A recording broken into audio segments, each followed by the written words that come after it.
El protagonista del documental de hoy lleva en el fondo del Mar Caribe más de 300 años y hemos recreado su historia. Hablamos del galeón San José, que capitaneaba una flota en la carrera de Indias. Iba cargado de oro, plata, piedras preciosas, con destino a España, cuando se hundió. Ocurrió después de una batalla contra piratas ingleses. Y ahora la pregunta es, ¿a quién pertenece ese yacimiento arqueológico? Colombia dice que como está en sus aguas, es suyo. España argumenta que fue construido en nuestro país, que llevaba nuestra bandera y que es una tumba de Estado de casi 600 españoles. Desde Bolivia, la nación cara a cara asegura que la plata y el oro salieron de sus minas. Para parte del mundo científico es simplemente patrimonio de la humanidad.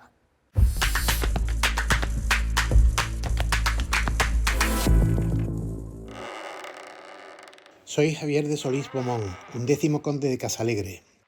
Cuando hace 29 años recibí este título, quise investigar quién fue el primer conde con ese nombre. Descubrí que nació en Sevilla y que mandaba su armada desde el galeón San José, que se hundió en Cartagena de Indias, en Colombia, en 1708, en batalla contra una flota inglesa. El galeón lleva ya 316 años sumergido en el Mar Caribe, que se ha convertido en la tumba de mi tío y antecesor, en un lugar que muy pocos conocen.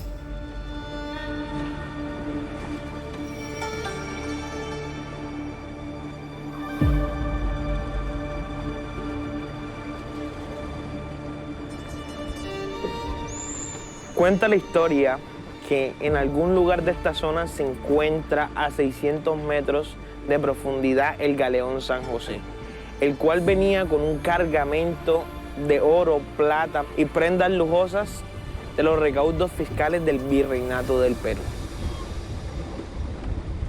Para algunos mitos, para algunos leyendas, lo único que sí se sabe es que es el Santo Grial del Caribe.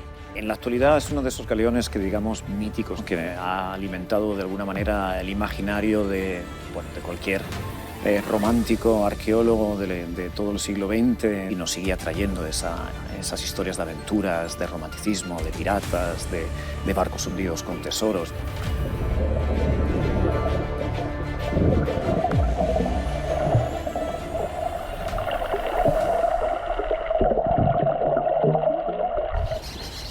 Cartagena de Indias debe su prosperidad, su fama, sus fortificaciones a la flota de tierra firme, a la flota de galeones de tierra firme. Durante muchísimos años fue la vida de la ciudad. Imaginemos esta bahía sin estos buques modernos, sino una selva de buques de madera, que podían ser hasta 100 buques, ¿no? Que pasaban temporadas larguísimas en la ciudad. Traían marineros, traían productos, traían ideas, una migración permanente de Europa a América y de América a Europa a través de esta bahía. ¿Durante cuántos siglos, Gonzalo, fondeaban aquí los galeones? Bueno, la primera flota que llegó a Cartagena llegó en 1537. Empezó ahí y se fue organizando. Primero era conveniente, después fue obligatoria para protegerse de los piratas. Funcionó hasta 1708, que fue la última flota, digamos, con intenciones de serlo.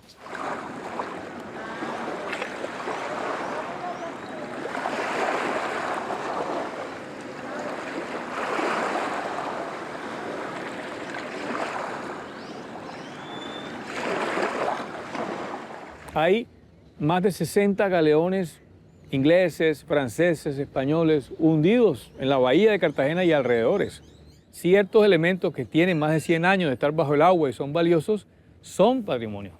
Pero hoy en día el único patrimonio subacuático que tiene Colombia es el galeón San José.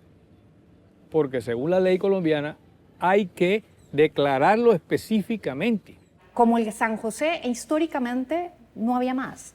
Entonces, en términos de la singularidad de lo que representaba un galeón construido a finales del 17, naufragado a principios del 18, no existe otra evidencia similar a nivel del Caribe. ¿Qué conocemos hasta el momento? Pues básicamente las imágenes del fondo marino donde se pueden percibir algunos de los restos, de los vestigios de este naufragio. Piezas de diferente tipo, la mayoría de estas piezas pues tienen que ver con la vida cotidiana a bordo de un galeón del siglo XVII. Maderas, metales, vidrio, cerámica, porcelana. Cuando uno habla de tesoros, generalmente el tesoro lo que reivindica es la materialidad del oro. Y cuando uno piensa en oro, no piensa realmente ni que hay historia, ni que hay información, digamos, relevante. El oro se chupa las cosas, diría alguien que esté, digamos, familiarizado con esta idea de que el oro, con su brillo, hace que se disperse un poco la atención. A nosotros no nos interesa en su calidad de tesoro, nos interesa en su calidad de patrimonio arqueológico. Lo que vamos a hacer durante el 2024 es arrancar ese proceso de investigación que sabemos que no se va a hacer en 1, 2, 3, 4 meses ni en 1 o 2 años. Es un yacimiento que se encuentra a profundidad, alrededor de unos 600 metros. Se necesita realmente un barco que se pueda posicionar en el lugar, de alguna manera que mantenga la posición estable, y también pues, vehículos remotos de trabajo subacuático. No hay luz a 600 metros, es un ambiente oligotrófico, poca vida. Tenemos una temperatura de 4 grados, tenemos una salinidad, un oxígeno muy particular. Es solamente a través de la robótica submarina que podemos acceder a esas profundidades. Para el ser humano es imposible accederlas. No es un lanzamiento como un cohete espacial, sino va bajando lentamente, adaptándose, comprobando las presiones, si los sistemas están funcionando bien. Y cuando se pierde la luz a 200 metros de profundidad aproximadamente, o antes incluso, nos toca prender lámparas, luces capaces de iluminar el fondo. Entonces es como estar en la niebla, encontrando algo hasta que por fin aparece el fondo y puedes ver ya el yacimiento completo. Es muy interesante. El mar y los océanos es el mayor museo de antigüedades del mundo y es un museo al cual todavía es difícil acceder, y es un museo que carece también de guardias de seguridad.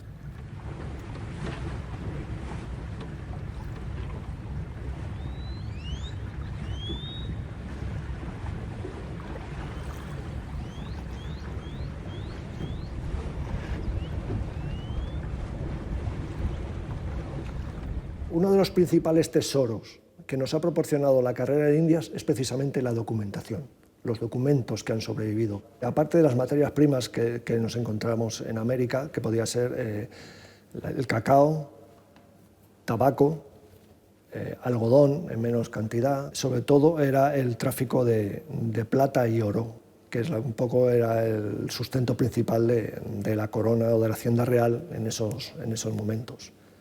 La carrera de Indias era un sistema de navegación y comercio que relacionó a España con sus reinos de India y con otros territorios de lo que se llamó en su día Imperio Español. Pero además de un sistema de navegación y comercio, era también un sistema de vida. Era como una especie de profesión, pero también era un sistema de vida muy complejo, muy completo. Es un convoy de barcos y se organiza ese convoy porque cuando al principio empiezan a ir los barcos, las embarcaciones sueltas, se ve que están expuestas a toda clase de ataques. Es un invento español el navegar en convoy. Había 2 tipos de barcos, los mercantes y los de guerra, los galeones de armada, que se llamaban los de guerra. Entonces navegaban agrupados en convoys, los mercantes, protegidos por los buques de guerra. La navegación duraba alrededor de 2 meses, entre mes y medio y 2 meses. Hay que pensar que esto era una navegación astronómica y a vela. Entonces dependían de los vientos, dependían del conocimiento de las estrellas. Entonces eso ya de por sí era un hándicap importante, ¿no?, en la hora de la navegación. Enrolarse en un galeón de Indias era una manera de viajar gratis. Tenías que trabajar, pero viajabas gratis. Y una vez que llegabas allí, pies para que os quiero, desaparecía, te ibas a buscarte la vida. A partir del siglo XV, el ser humano descubre que por mar se podía llegar a todas partes del mundo. Y eso se hace en un barco, obviamente.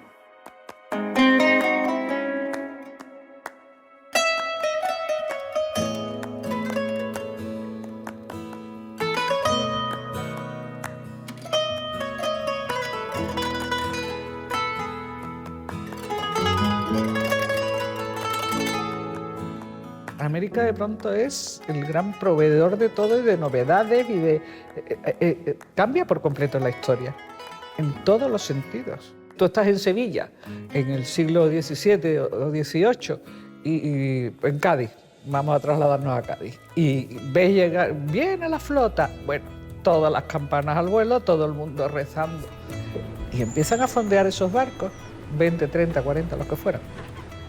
Y empieza a bajar gente, y tú sabes que esos bolsillos vienen llenos porque son comerciantes, vienen de haber comerciado, o es alguien que ha tenido éxito y vuelve. El riesgo era muy elevado, pero la ganancia era también muy elevada. Se ha calculado que si eras un mercader de la carrera de Indias y cargabas, hacías negocio en América y tus retornos volvían sanos y salvos a Cádiz o a Sevilla, podías conseguir una rentabilidad de más del 300%. Cádiz se convirtió efectivamente en el punto de entrada y salida de toda la economía, no solo española, sino europea. A finales ya del siglo XVII y principios del siglo XVIII se convirtió en el centro económico y administrativo de lo que era la carrera de Indias. Toda la mercancía que salía hacia América y toda la mercancía que llegaba a América estaba grabada con unos impuestos por la corona. Esto quiere decir que cuanto menos se declarara, menos se pagaba, lo cual daba lugar a la picaresca del contrabando. Durante alguna época en que las arcas estuvieron más o menos vacías, la corona también recaudó a base de incautaciones. O sea, de la parte que le correspondía a los comerciantes, la corona se incautaba la plata que necesitaba en un momento determinado, a cambio de un pagaré que luego muchas veces pues, quedaba en el aire, con lo cual muchos comerciantes se arruinaron también.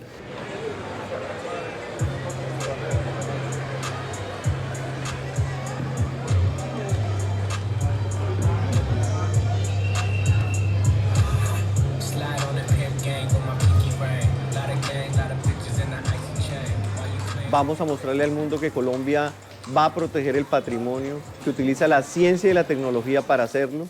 Un lugar en el cual se escribió la historia del mundo, la historia de América. No había imperios sin barcos, no había imperios sin fortificaciones. España era un imperio.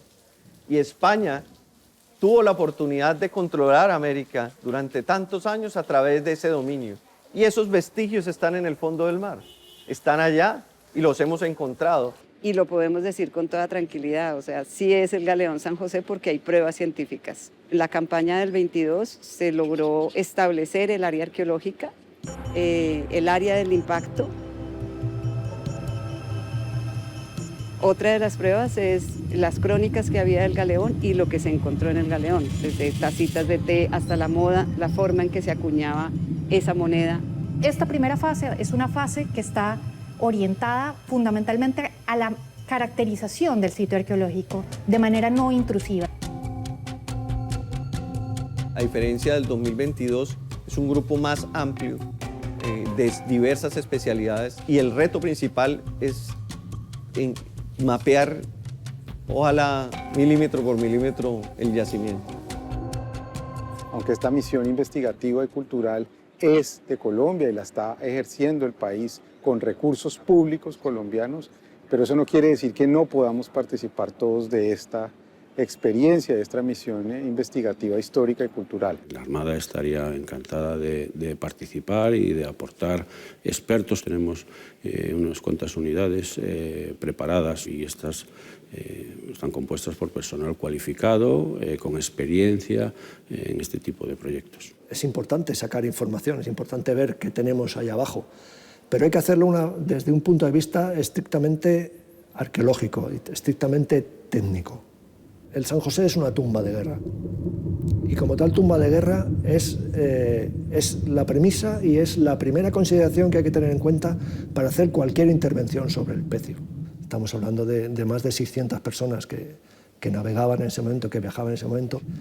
Preferiblemente sería trabajar sobre lo que podamos encontrar en superficie o muy poca profundidad, digamos, de arena. En España hay historiadores y arqueólogos que ya nos encantaría poder participar de alguna manera desde el punto de vista científico.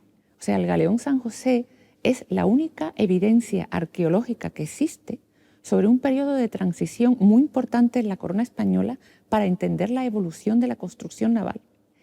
La construcción del galeón San José sigue siendo un enigma y va a seguir siéndolo si no se le hace un proyecto científico-arqueológico adecuado.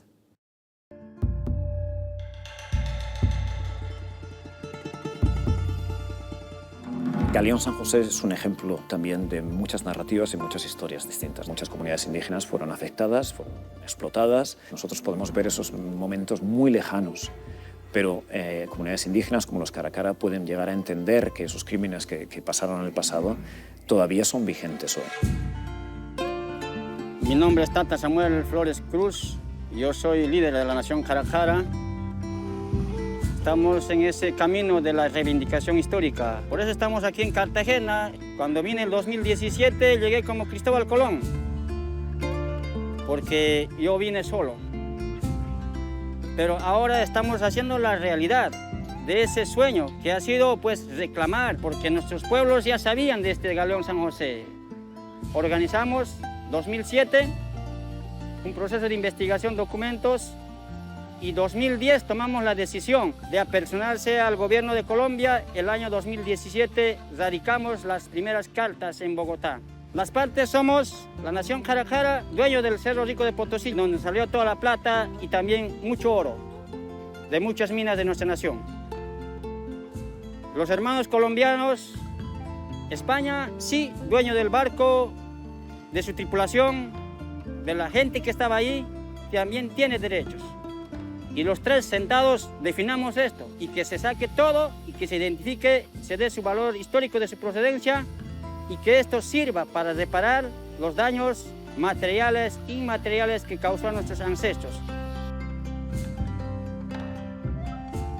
Antes existía un género literario muy popular, que eran las novelas de caballerías, ¿no? Los héroes caballerescos medievales y tal, ¿no?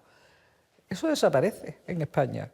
Vivían aventuras apasionantes, muy fuera de todo lo que hubieran podido vivir en Europa, puesto que era una geografía, un clima, una población completamente diferente. Era otro planeta, era otro mundo. Vete a una taberna del siglo XVI en Sevilla, en los días en que ha llegado la flota de vuelta, y la gente contando películas, digamos, ¿no? Entonces, ¿por qué inventar algo si la realidad era mucho mejor?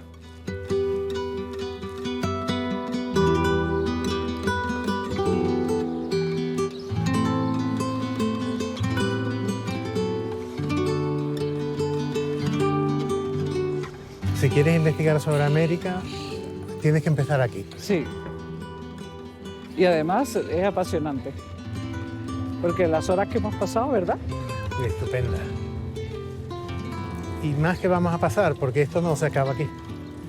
La parte de nuestra investigación ha sido más el propio conde de Casalegre, una persona de la que se sabía bastante poco, aunque en el archivo de Indias sí era muy célebre por el desgraciado acontecimiento del hundimiento del San José.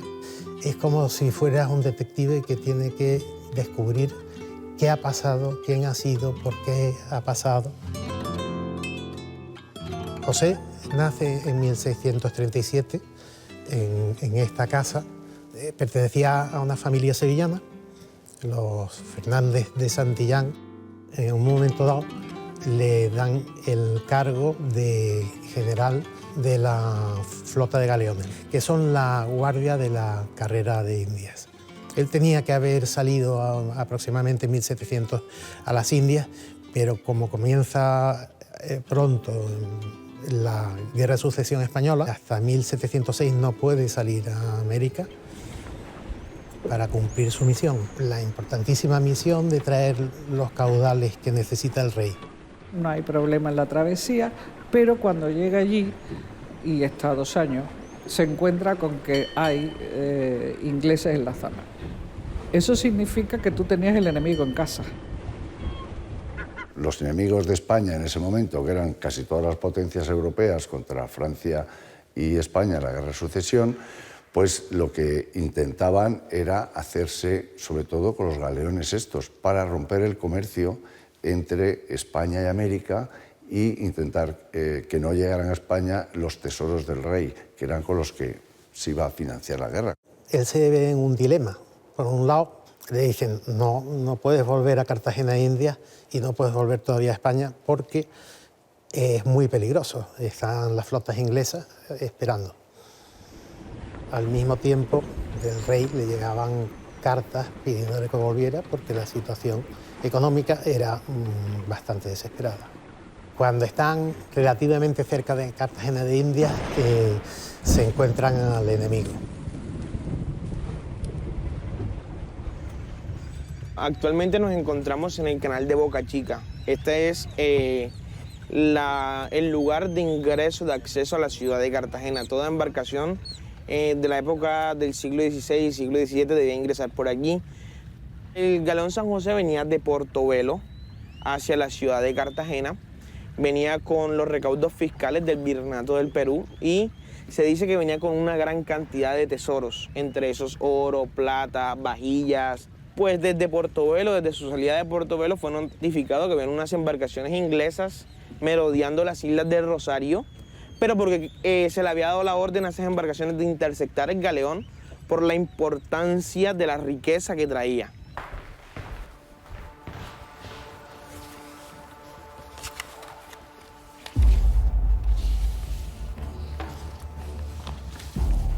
Esta es una fotografía cuando no existía la fotografía del momento del hundimiento del galeón San José.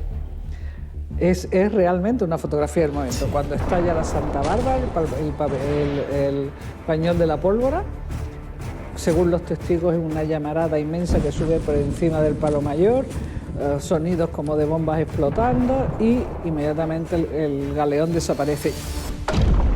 Ya era de noche, así que se ve que se abrió una vía de agua inmensa y el galeón se fue a fondo en cuestión de minutos. Y de una manera muy naif se ven unas figuritas de hombres que eran los que estaban agarrados al palo arriba y vieron que el galeón desaparecía bajo sus pies, ¿no? Y aquí se ve cómo los pobres saltan con la explosión. Sí, la verdad Luego es que fueron capturados por los ingleses. Es muy interesante ver que el follón que se organiza, cuánto humo, cuánto... Sí. Te imaginas de todo el ruido y el trabajo de la miedo. artillería durante 2 horas, ¿no? Sí.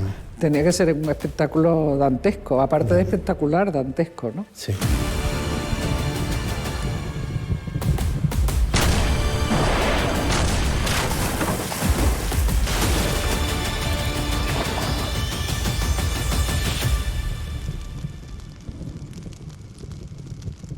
Aquí acaba la historia del conde de Casalegre y empieza la del galeón San José. ¿Qué pudo pasar? Pues, según creo yo, los ingleses no querían hundir a San José porque llevaba todos los tesoros. Entonces, lo que yo creo que pudo pasar es que le reventó un cañón propio al San José dentro y se hizo una especie de reacción en cadena que llegó hasta la Santa Bárbara, que es donde se guarda la munición y la pólvora, y reventó el barco.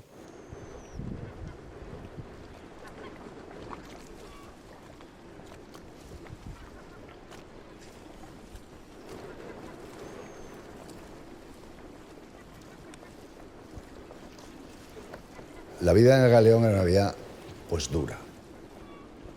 Del San José, que tenía 40 metros de eslora y 12,5 de manga, ahí van 600 personas.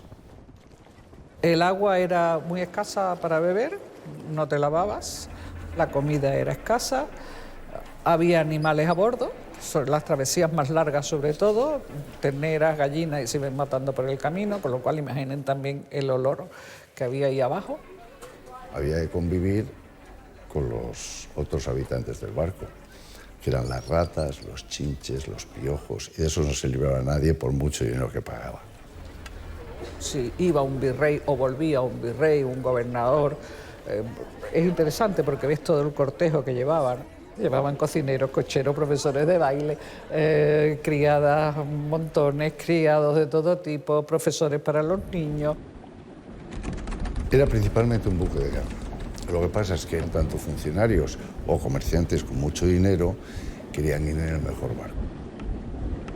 Por eso los tesoros que venían de América se llevaban en los galeones de armada, que eran una especie de cajas fuertes flotantes. ¿no? Porque iba el tesoro del rey. Y se hunde el San José y se acaban las flotas. La última fue la de San José. La última ambiciosa fue la de San José. Entonces, el San José era la esperanza, esa flota, ¿no? Que renovaran las flotas, ¿no? Y sucede el accidente del San José. Entonces, es un momento, cambia todo. O sea, la ciudad ya nunca va a ser la misma, jamás. Y el comercio nunca va a ser el mismo porque la razón de existir de la ciudad era la flota. El gran valor del galeón es su capacidad de contarnos cosas que no sabemos, que desconocemos, de la historia del Caribe, de la historia de las colonias americanas, de la historia del comercio mundial, de la historia sobre el contrabando, sobre la piratería. Es decir, hay muchas preguntas que solamente el galeón nos va a poder contestar. Hay un registro de carga de todo lo legal que el San José trasladaba desde Portobelo para luego dirigirse a España. Básicamente el San José no transportaba un tesoro quizá como podemos pensar de joyas, de artículos de lujo. Básicamente el San José eran monedas, o sea, era plata y dinero en monedas, y que asciende a un total de aproximadamente, para dar números redondos, de 690.000 pesos. Cuando hablamos de peso es en moneda, de plata. Luego, aparte, habría otra carga que podía ser oro y plata en lingotes, que no está registrada como tal, y luego la carga que por ley o por normativa estaban autorizados los comerciantes a llevar y que no tenían que estar registrada. Que queden en paz y descansen, entonces proceder con este trabajo.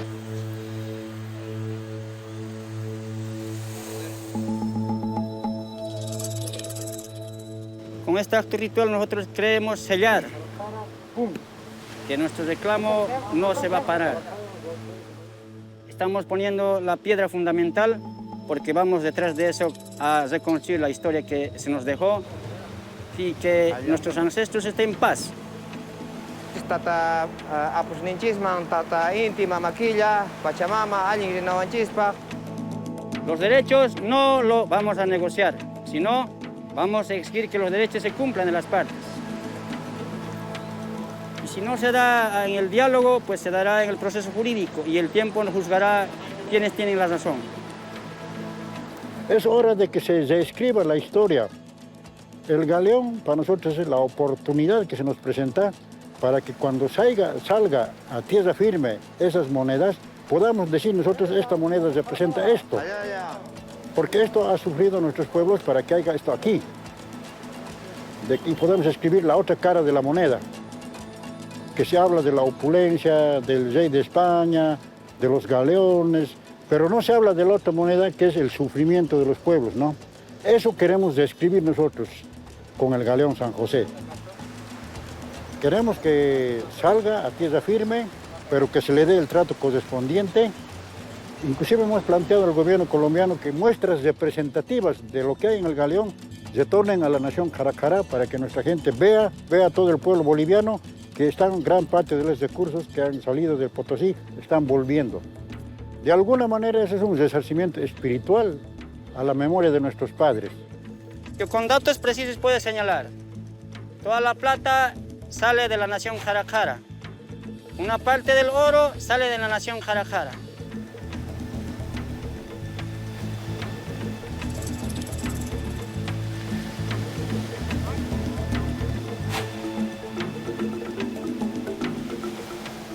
¿Quién garantiza a Jaracará o a Colombia o a España de que ese no se saque?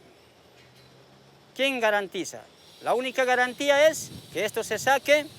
Sabemos que tiene un costo muy caro, pero las partes tenemos que ponernos de acuerdo y sacarlo. Eso va en contra de las leyes de la UNESCO que defienden la conservación in situ.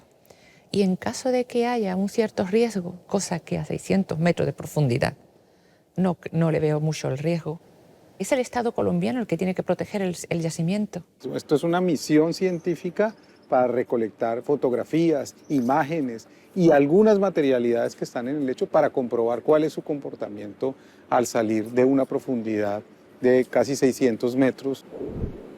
Al final vamos a mostrar, vamos a ver, vamos a saber qué es lo que hay ahí. Si seguimos escondiendo, si seguimos de alguna manera pretendiendo que la única alternativa es o blanco o negro, o sacas todo para que no se lo lleven otros, o lo dejas intocado y entonces no puedes garantizar que eso va a ser cuidado, creo que estamos perdiendo la mirada, que es lo que estamos proponiendo. ¿Qué estamos proponiendo? Que al hacerlo cada vez más público, lo protejamos todo.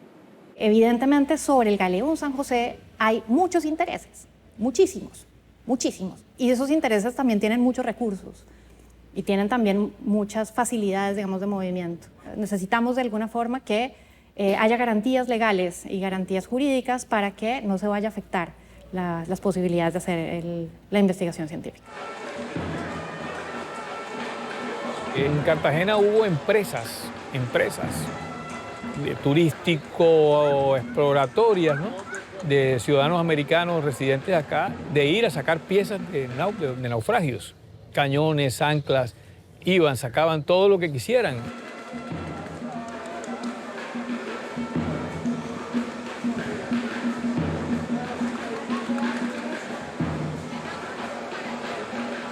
Cuando la empresa norteamericana viene a explorar San José en el 82, ¿no?, actores de cine y gente de la farándula internacional pone dinero para esa exploración. Tengo los videos de la época, documentos de la época, y no hay ninguna certeza de que hayan encontrado absolutamente nada, ¿no?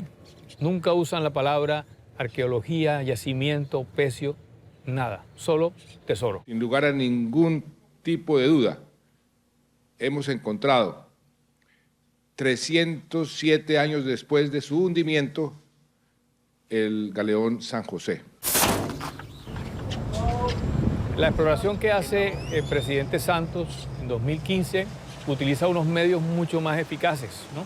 Y empieza pues todo este proceso actual, ¿no?, que en primera instancia, cuando el presidente Santos lo va a explorar, es a saqueo, ¿no?, es a reparto del botín, ¿no?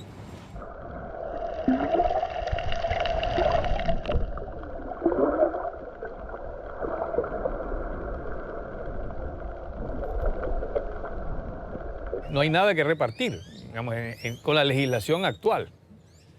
Pero también hay que tener cuidado, porque estas legislaciones colombianas no están respaldadas por compromisos internacionales, sino son a título propio. Y así como se hacen, se derogan. Los cazatesoros, podemos decir, es como los piratas del siglo XXI, ¿no? Que ellos no ven el lado espiritual de lo que está hundido en los galeones. No ve las vidas que se han perdido en las batallas, en la extracción de esos recursos, como la plata, el oro. Hay un valor que va mucho más allá de lo que podría ser económico, porque además todos los precios que pongamos pueden ser totalmente basados solamente en lo que puede ser el peso del metal, en el mercado también internacional, destrozando el patrimonio cultural subacuático. Y la mayoría de los estudios que se han hecho, se han realizado de cazatesoros que han sacado tesoros, metales, monedas de distintos yacimientos y lo han puesto luego a la venta, no llegan ni por asomo a las cifras que ellos mismos estiman en un principio. Esos son redes de negocios ilegales a nivel internacional. Ellos lo que hacen es negociar en la bolsa, diciendo que lo que han encontrado es importante para ganar dinero. Vamos a suponer esos 20 millones de pesos que llevaba el San José. Tú no coges eso, vas al Banco de España, lo cambias y te compras un Ferrari. No. Eso no es así. Aquí la diferencia está en que no se puede negociar con el patrimonio. Es un delito. Un delito por las leyes nacionales y por las leyes internacionales. Pues lo mismo es el patrimonio subacuático, lo mismo es el galeón San José. ¿De quién es el barco? Pues el barco claramente es un barco español, es un buque de Estado. Le pertenece al mundo, le pertenece a los ciudadanos de alguna manera de este planeta. Hoy está en aguas territoriales colombianas y en ese sentido es de los colombianos.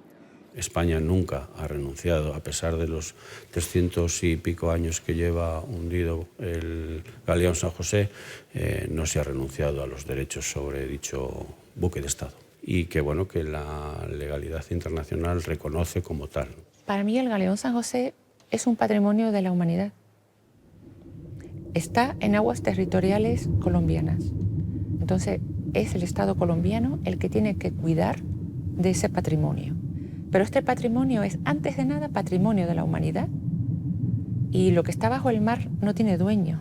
Y cada país que tiene ese patrimonio es el que tiene que ser el guardián de que eso se respeta y protege. No lo digo yo. Está la UNESCO y están las leyes internacionales de protección.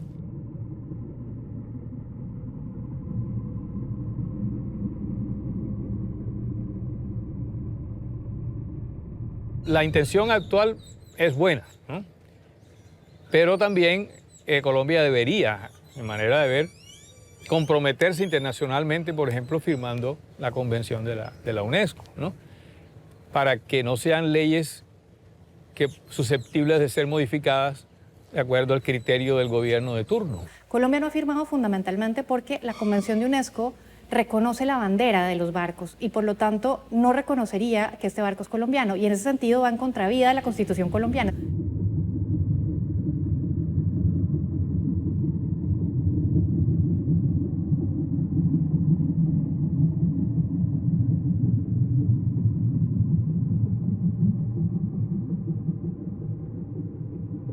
Lo que interesa sobre todo, y yo lo veo dentro de la cooperación internacional, es la protección del barco, más allá de lo que es la propiedad. Y eso es lo bonito del patrimonio subacuático, de la arqueología en general, ¿no? El entendimiento de todas las posibles visiones e historias que nos está contando un yacimiento.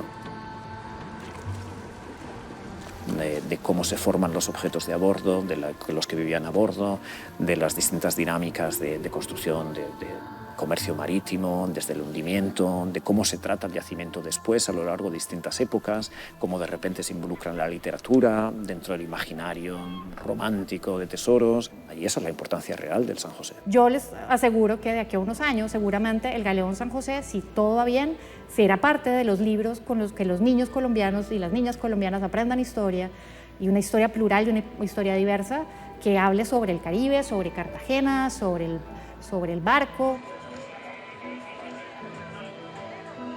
El realismo mágico, digamos, como se caracteriza por García Márquez, ¿no?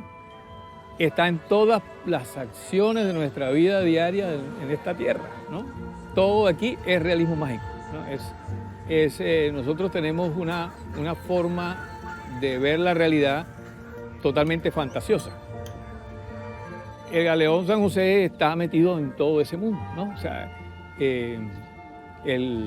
el tesoro que va a pagar la deuda de Colombia, el museo que va a generar masas de gente y que va a ser el mejor museo del mundo. O sea, todo lo vamos sublimando a unos puntos que no son, ¿no? Esa es parte de nuestra manera de ver el mundo, ¿no? Suceden cosas totalmente increíbles cada día. Contó que en aquel sitio habían tantos veleros antiguos acostados entre los corales que era imposible calcular siquiera la cantidad. Contó, ahogándose por el propio ímpetu de su imaginación, que el más fácil de distinguir era el Galeón San José, cuyo nombre era visible en la popa con las letras de oro. Contó haber visto adentro un pulpo de más de 3 siglos de viejo, cuyos tentáculos salían por los portillos de los cañones. Contó que había visto el cuerpo del comandante con su uniforme de guerra flotando.